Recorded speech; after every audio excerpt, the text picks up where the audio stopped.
Squall and Fury!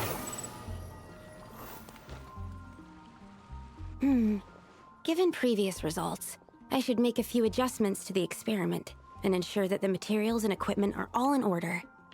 As for the potion I need to make... Oh, Traveler, Paimon. What brings you here? We're here to help with your task. We wanted to see if you could use some extra hands. My task? Oh, you mean the one Mr. Albedo told me about? The one from the Hexen Circle? Well, you're just in time. The experiment is ongoing, and I was just about to work on it. Ongoing? So, you've been working on it all this time? Yes. It aligns with other research topics I've been working on, so it hasn't been too much extra work. Still... What? Is there a problem with the experiment? I've been unsuccessful so far. Oh, so it keeps failing, huh? It's not as simple as just failing. The whole theoretical framework behind this task is a bit more complicated than I imagined. Oh, right! You still haven't told us what kind of experiment it is.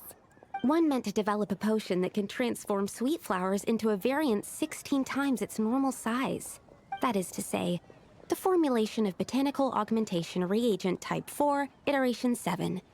As you can probably guess, this is my 7th time running the experiment. Wow!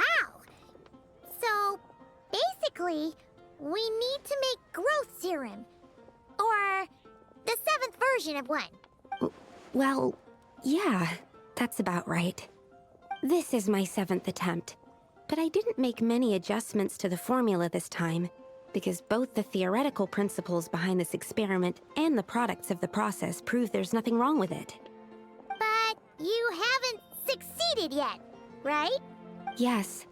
I'm thinking that it's not my current formula that is wrong, per se, but rather, some other key element is missing. Oh! Then Paimon knows just what to do.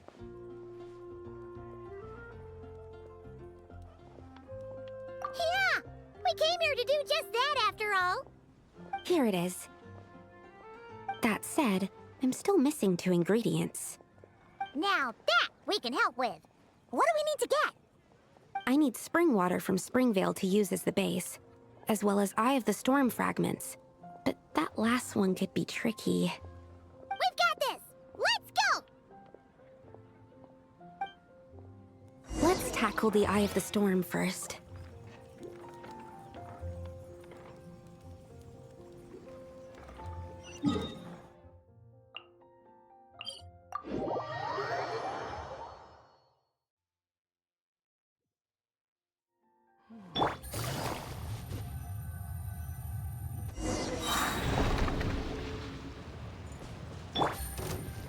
Here comes the catch. May I present? Busted. Alright, that's the first ingredient done. Wow!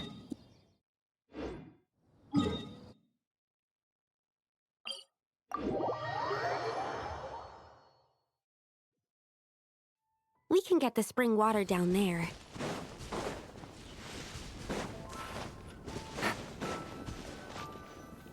The high quality of Springvale's waters makes for a stable potion-making ingredient.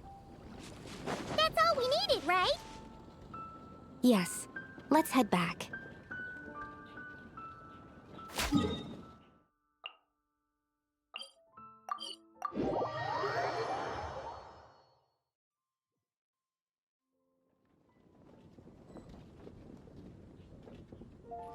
The wind rises.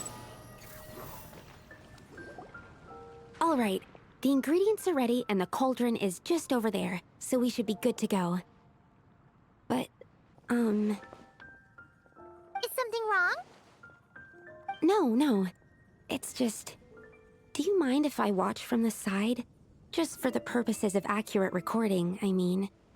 I know lots of people don't like being scrutinized during experiments, so... Thanks. Then, I'm ready to go whenever you are. I'll make sure to take detailed notes, too.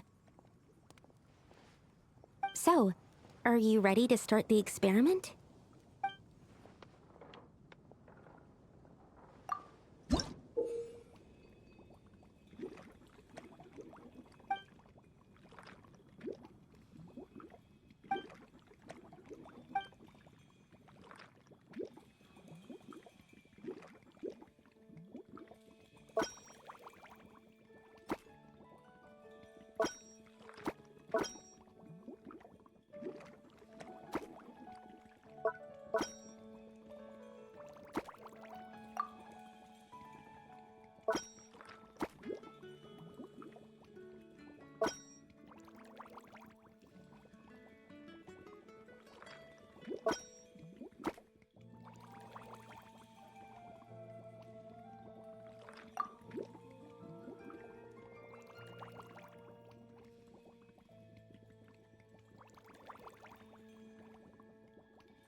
That's it.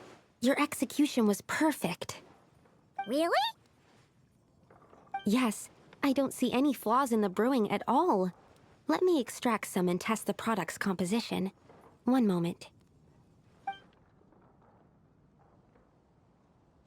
Yes, like I said, flawless execution. The potion is perfect. It's exactly what I was expecting. So? Was the 7th time the charm? Upon examination, it seems identical to the previous 6 iterations. Oh! Wouldn't that make the results identical? Not necessarily. Experimental outcomes can differ even with similar variables all around. You never know what the result will be. That's what makes experiments valuable in the first place. Come, let's test this thing out. I planted some sweet flowers beforehand which we can use. We just need to douse them with the potion and see what happens.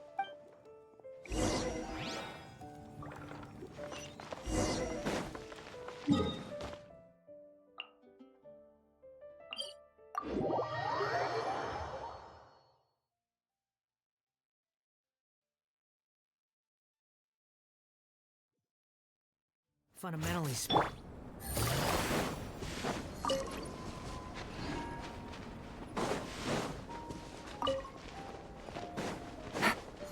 Squall and Fury.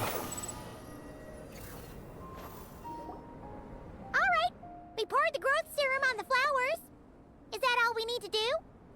Yep. The flowers need to fully absorb the potion, so it might take some time before we see a reaction. What happens then? The flowers will grow in size while maintaining their original appearance. But then, when they reach 12 to 14 times their normal size, this will prove more than they can bear. As if some upper limit has been reached, they will wither and rot, assuming unnatural forms until nothing is left of them but liquid. Wait, what? So there's a problem with the growth serum then? No, I've adjusted the formula time and again, resolving all kinds of issues that arise when inducing small plants to grow larger. Issues like ensuring that the leaves don't get too large, strengthening root diameter and load-bearing capacity, calculating how the increase in surface area might affect sunlight exposure and nutrition. So, why isn't it working then? Because the flowers cannot transcend. As above, so below, is one of alchemy's guiding principles. Alchemy seeks mastery over matter, but this world has its limits. It's like a specification etched into the law that governs all things. Part of the purpose of doing multiple experiments is to determine if this specification is stable. Exactly. It proves that the limit continues to exist. Okay, this is all a bit over Paimon's head, but basically, you needed the experiment to fail to prove that the limits and borders in this world are stable? Oh, what a weird experiment. Huh? Looks like one of the flowers is reacting. Wait a second. That's not a sweet flower at all. Careful! It's a whopper flower. It must have absorbed some of the potion. Wait, but that's happened before, and it's never gotten this big either. Can this mean... We can talk about this later.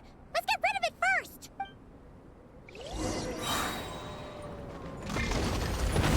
Absorption test. Quietly now. Stand Clear. Enhanced Panama module. Time to shine. Fallen leaves, adorn my night! Game's up. Fun's over. Busted.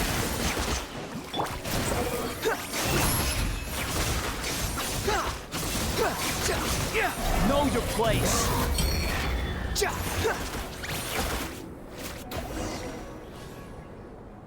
Phew, we did it.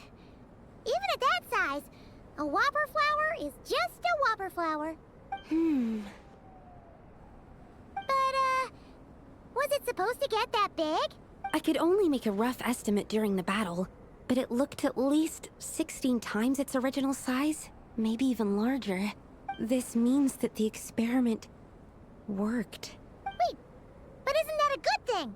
I'm still not sure what the implications are, but if further attempts succeed in reproducing this result, that means that something's different. Perhaps the limits and laws of this world are changing due to some unknown factor. I can't say if that's good or bad, but from an alchemical perspective at least, expanded boundaries means that more possibilities are now open to us. Either way, this brings my task to an end. Seems so. That said, it could also be an effect of the person who made the potion. There could also have been something special about this particular whopper flower. There's a lot that still needs to be confirmed, so I suppose this task opens the way for further questions. Well, we're here if you ever need some help. Just think about it! Paimon could probably beat a whole gang of treasure hoarders to a pulp if you were 16 times bigger! I have my doubts. The only reason the serum worked on the whopper flower was because its internal structure was similar enough to a sweet flower. If you drank some, you might become 16 times bigger, but you might also turn into a plant-based life form. Yeah, nope. That's not happening then. Oh, by the way, Paimon wanted to ask, why is all your research focused on things like sweet flowers and sunsettias? Oh, that's simple. Both sunsettias and sweet flower nectar taste sweet. So in that sense, accidentally making a whopper flower 16 times bigger comes with a hidden benefit. Because whopper flower nectar... Tastes exactly like sweet flowers? That's right. Once I've extracted the sugar from the nectar, I'll give you some.